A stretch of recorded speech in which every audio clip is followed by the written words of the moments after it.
have a kitty. A fur machine. I mean, kind of a lap cat. Only because I put her here. Hey, sweetie.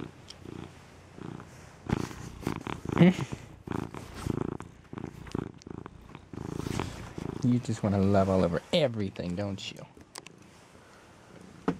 Yep, that's your style. Love on everything.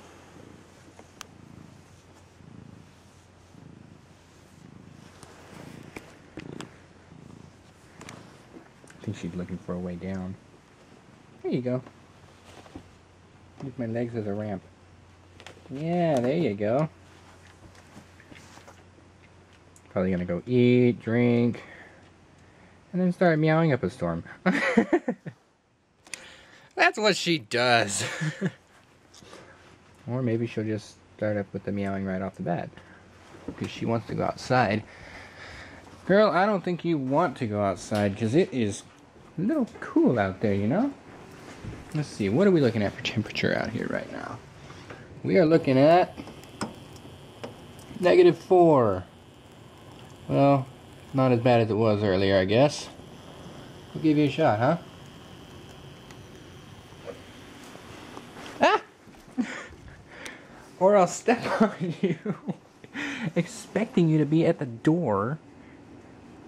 Nudgy. What are you doing? We've got a squirrel out here. And Nudgy likes to stalk it, I guess. There you go. Oh! Do something! Are you out of there? Okay. I can't leave the door open very long because this heater already isn't working the way it ought to be. Well, it's working, but it ain't keeping this place warm by any means. There's Nudgy. Let's see how long she lasts out there. A little cool for a kitty. Like her. And there she goes. Cold kitty.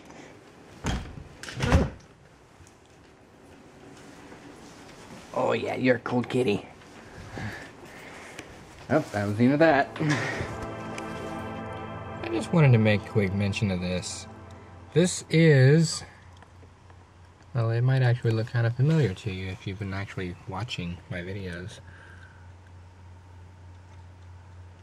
It's been changed up a little bit.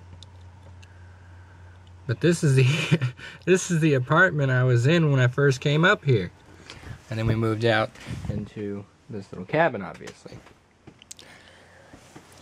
When we were in there, the rent was only $900 a month, and they went in and they redid it, I guess, and now they're charging $1,300.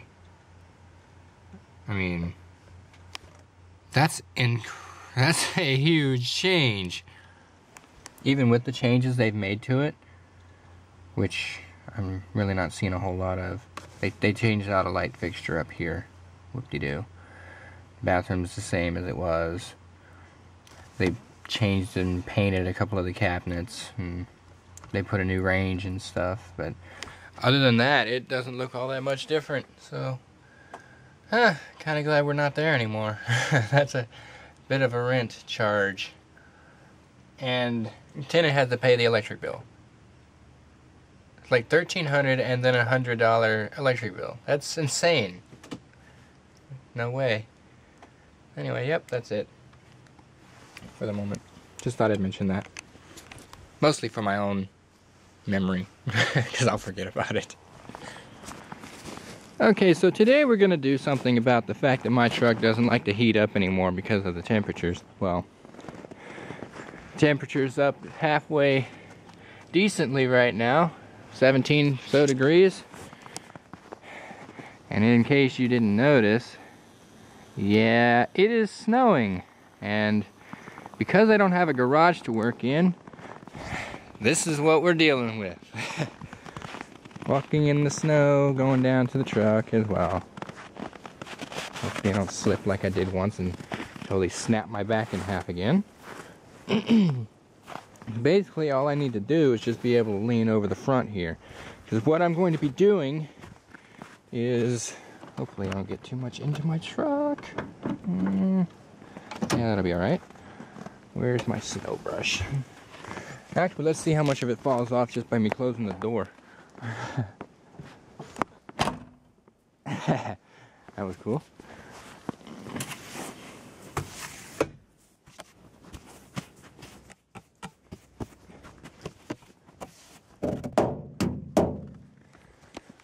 All I can say is I'm glad I got to this when the truck was cold.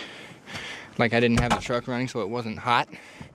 And all this snow didn't melt to the cab and the hood and all that. So, what I'm going to be replacing here. I really wish I had running boards on this truck. Alright. See if I can find what I'm looking for here. A pile of junk. Here we go. Ultra thermostat. What I'm going to be replacing on this truck today, hopefully, is this little deal. Now basically this thing opens up on the engine at 195 degrees. That's the coolant temperature we're looking at. So the engine heats up. The coolant reaches 195 degrees in the engine. At that point, this thing is closed.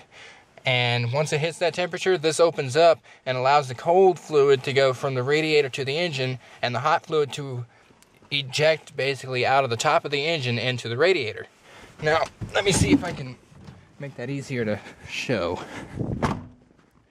for those who don't quite understand the reasoning behind that. Alright. So, okay, well that actually turned out to be a rather important call, so.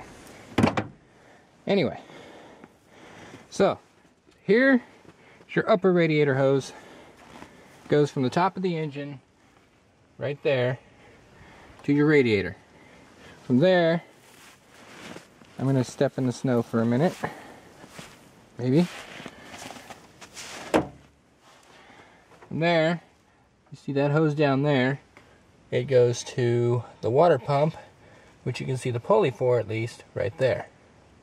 And maybe the hose as well. I can't see it on the view screen myself. But anyway, that's how this thing works. The thermostat itself is right there. Those two bolts come right out. And if I'm not mistaken, they're 13mm bolts. You pull those. And you take that thermostat, and it sits in there just like this, on top of the engine. So I'm going to go ahead and do that. And it looks like I'm not going to have to remove anything to be able to do that, which makes me happy. And from the looks of things here, like, my Blazer also has this same engine. It's the 4.3 liter 262 V6. And the thermostat housing is in the exact same location on it as it is this one, so it looks like this particular replace job is applicable to all 4.3 liter Chevy engines. I'm not gonna absolutely say that, but it's a pretty good guess. So anyway, I'm gonna get started on that and y'all can watch. Alright, well I was incorrect about one thing. This particular truck takes a 14mm socket, so that's what we're dealing with. Got a couple extensions on here, which you'll probably want. Wish I had a U-joint, but I don't. So, we're just dealing with what we got. It isn't much.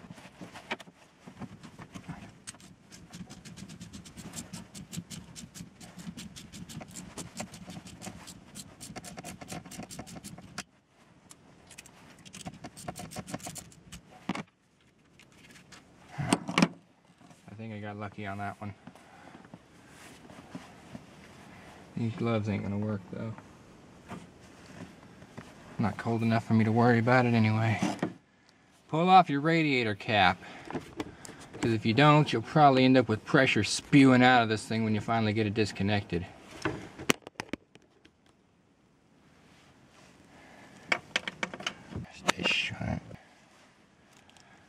have to pull off the air box.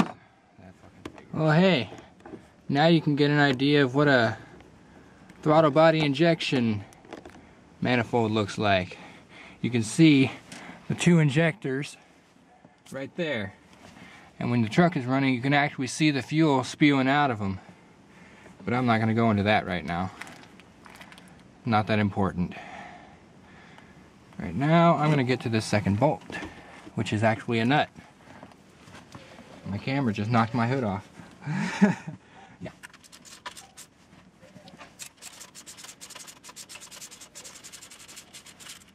Alright, nut is off. Now, when you pull this thing, do not be surprised to lose some antifreeze. You will. It's just inevitable. Because there's antifreeze all in the top of this hose here, I'm sure. Well, I can't really determine that for certain, but you can bet on it. So, my mistake. I'm about to pull this thing apart, not even have all the bolts and stuff off. Alright, there's another nut underneath a couple ground wires. Yeah, that I just pulled, that you just noticed. It is also a 14 millimeter from the looks of it, so we're going to pull it off.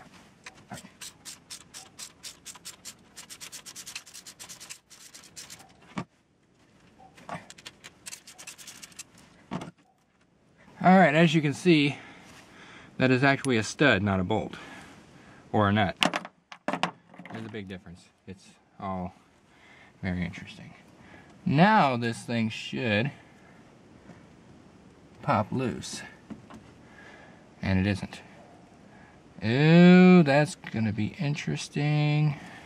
Okay, I gotta show you this, guys. Here's how I can really kind of tell that there's fluid in the lines. Push on the hose here. Yeah. Antifreeze in the line. So this thing is gonna probably dump all over the place when I finally get it loose. And the question is, how the heck am I gonna finally get it loose? Take my extension here, stick it in the hole, try to, whoa, there it goes. Oh yeah, all over the top of the engine. And it does have a thermostat in there. How about that? I don't like that. Probably could have done to have a good shop rag in there to do that, but a little too late now, I guess. Rest that somewhere out of the way. You're gonna want to clean it up later.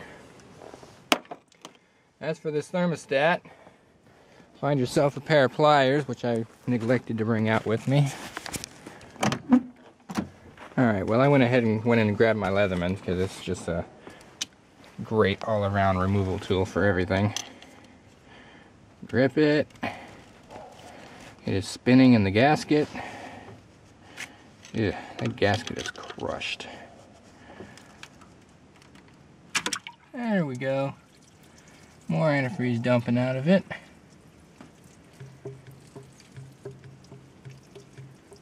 Sadly, that can't really be avoided. Oh, I just left half the gasket in the hole, that's all. Yeah, you want to make sure you get the other half of the gasket out of there. That would not have been good to leave in there, because that'll totally block the other gasket from sitting flush with the engine like it should. So it is like my Blazer. Alright, new thermostat fits in there just like that. Real easy, real simple. I need a shop rag, I'll be right back. It really makes me glad the dude that did the steering gearbox replacement left me a shop rag in his truck. In my truck. Yeah, anyway, you do that, pull the old gasket out, make sure there's like no gasket remnants on this side. Like just wipe it off. Give it a good wipe down. Doesn't have to be perfect or anything, just get it somewhat clean. And here, I'll get you a closer look at this. There's the new thermostat in place where it ought to be. So now, stick this down over it, and you're ready to start bolting things back together. That's pretty much all there is to this. It's a real simple deal. Once you get that put back in, refill your antifreeze, go for a drive, heat the sucker up, stop, don't blow the cap on this thing, release the pressure first, there is a halfway point when you turn this thing. You release the pressure, it goes up into that bottle. Or what you can do instead is just fill the bottle and let it do its own thing, because it's a whole open closed system, I guess. It's pressurized, like it'll pull what it needs out of the bottle. That's why the bottle is there. So if you want to do that, and I can tell this thing's holding pretty good on its antifreeze. It's not leaking anywhere, because that's exactly where it ought to be. That's where I filled it to. So we're gonna finish this up here, and I'm gonna take off. So another thing I don't believe I mentioned is you don't want to run a straight mix of 100% antifreeze in your vehicle, and also Dex Cool versus regular green antifreeze. And y'all know my opinion on that. I hate Dex Cool, and I advocate for you to get that stuff rid of as soon as possible. Flush out your system and green it. It'll run better for longer. You never want to run straight 100% antifreeze. Want some water in there. I don't remember why, but I just know that you're supposed to have water in the system too. But 50-50 is generally a good mix. If you're in a colder climate like I am here, 70-30 would probably do you good. 60-40 like in Anchorage. Down up here, I'm gonna run probably a 70-30 or whatever's closest to it. I don't know what the guy who had this truck previously ran in it, or if he ever did anything with it. But I'm gonna go ahead and run it as thick as I can, because it'll just work better in the long run. So, time to get this sucker put back together. Gotta get the air intake put back on. Make sure your hoses get reconnected. Just your hot air from the exhaust to heat up your intake air. Your I forget what that's called. PCV, I don't know. It's something. But it needs to be done. Also, I did not go ahead and refill this, because I just went ahead and refilled that instead. It'll pull what it needs. All you do is just release the pressure with your cap, and you'll hear a bunch of air rush into the tank up there. That's how it's supposed to work. When the engine runs next, it'll pull the antifreeze it needs back into it. At least this has been in my experience with my Blazer. I don't know if this is a recommended way to do things, but it's how I do it. So take my word and do what you will with it, I guess. But anyway, that's pretty much all there is to this. Also, when you're putting back on the deal here, don't forget to put your grounds on. Otherwise, you'll end up like my taillights, not working. Something on this engine will not work the way it's supposed to. One sensor or another, and your engine will run like crap, and you'll throw a check engine light or something. Yeah, it's just a bunch of fun stuff, you know? So, yep, that's all there is to that. And hopefully, we'll see this gauge finally hit that 210 mark. Hopefully not go over. That would not be cool, but hopefully it gets somewhere. Anyway, that's it. Well, she's running. She's not leaking, so we're good, mostly. I'm gonna come back over here where I was parked, and yeah, you'll make a mess. You know what? It's not avoidable. It can't be.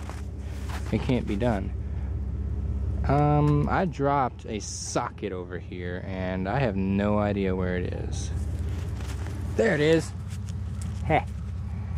Yeah. My other 14 mil socket. You just thought you could get away. Alright. So, before you do your test drive, check, make sure this thing's not leaking. You're busting bulbs in your side deal. And like you look up under here, all you see is snow falling in front of my lens. So, we're just gonna go for a drive. And like already, I can tell this thing's working better than, thank you. And I can tell this thing's working better because the temperature gauge is already coming up. So this is good. This is very good. So I'll come back to this when, once I get going here. Dang, we're already warmed up. I am really hoping this isn't just because it's 20 degrees and not negative 20. I'm really hoping this made a difference. But I guess we'll find out.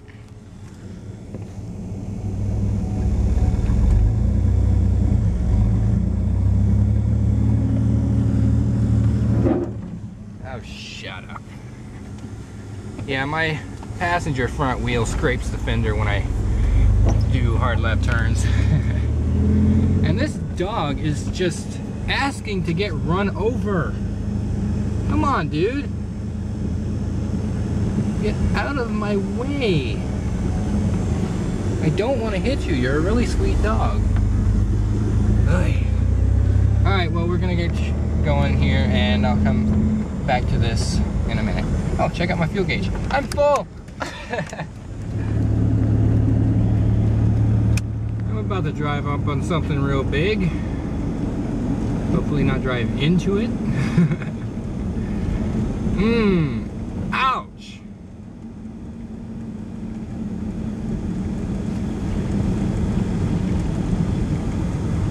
Look out, dude. Walk out in front of me. Holy crap! That dude got screwed up.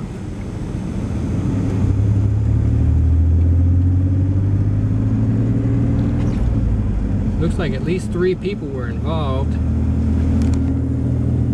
I guess you can't really see much out the back. Wow. And that looked like it just happened too. Huh, we got a snow machiner.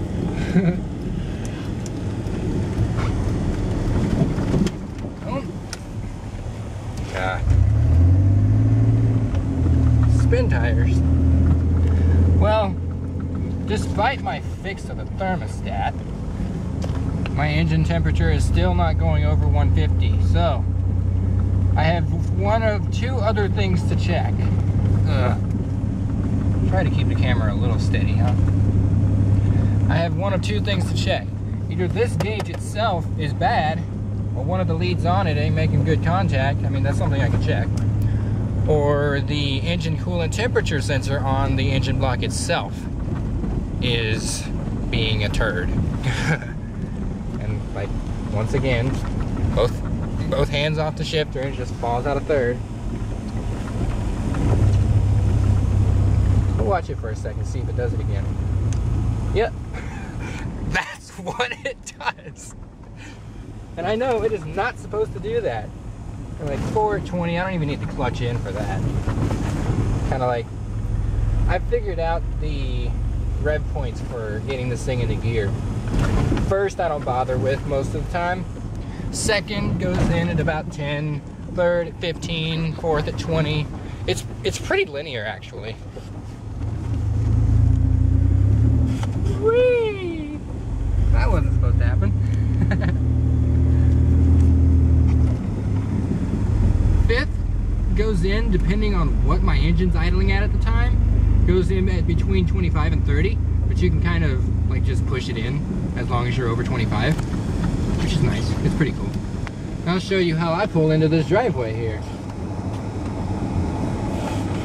Pull in, bam, in the hole. Ugh. That's pretty much it. Lights off, engine off, and that was the end of all of it.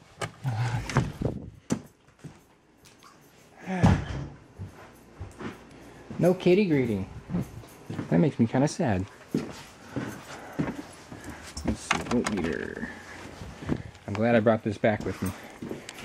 It becomes extremely useful in situations like this.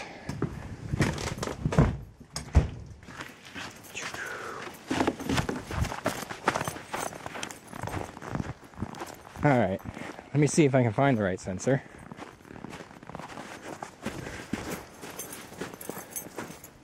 I don't know for sure, but I think it's right there.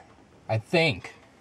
I'm not 100% certain of that, because on my Blazer, it's down under the manifold, which is not fun to get to. Let me put it there. Ow! I left my tripod under the hood.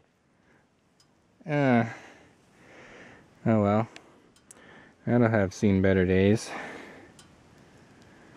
Yeah. I need to be more careful about that, huh? Sorry. At least I've still got another one, in case this one's like totally dead now. I knew I was forgetting something. I was looking all over the place, found everything off the top of here, and I forgot my tripod hanging off a spring on the hood. So, we're gonna check this real quick, see if it's the right one. Okay guys, I just realized a real easy way to check and see if it's the right sensor.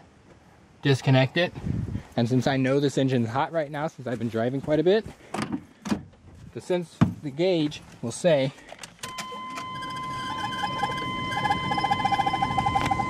ain't saying a thing. Well, that's odd. Huh. So that obviously is not the right sensor.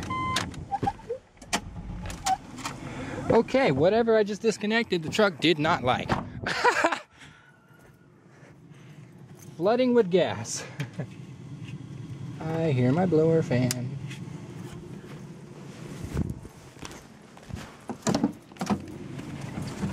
Do. Try that again.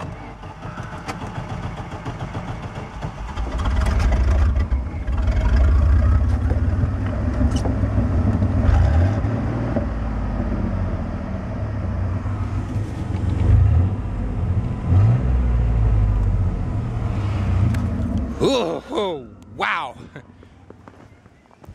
Okay, well, whatever sensor I just disconnected, not the right one. Not the right one. The engine wouldn't even start. And I don't think the engine temperature sensor would cause the engine not to start at all.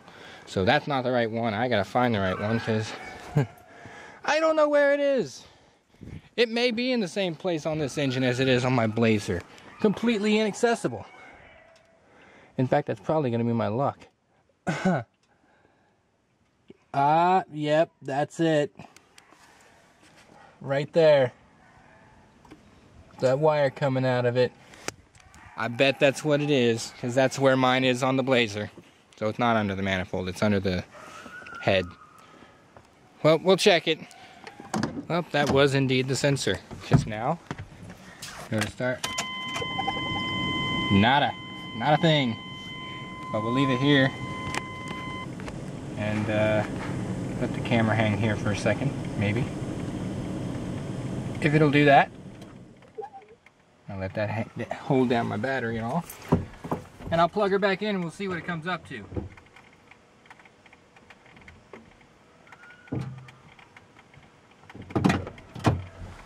So as you can see, that is indeed the sensor. And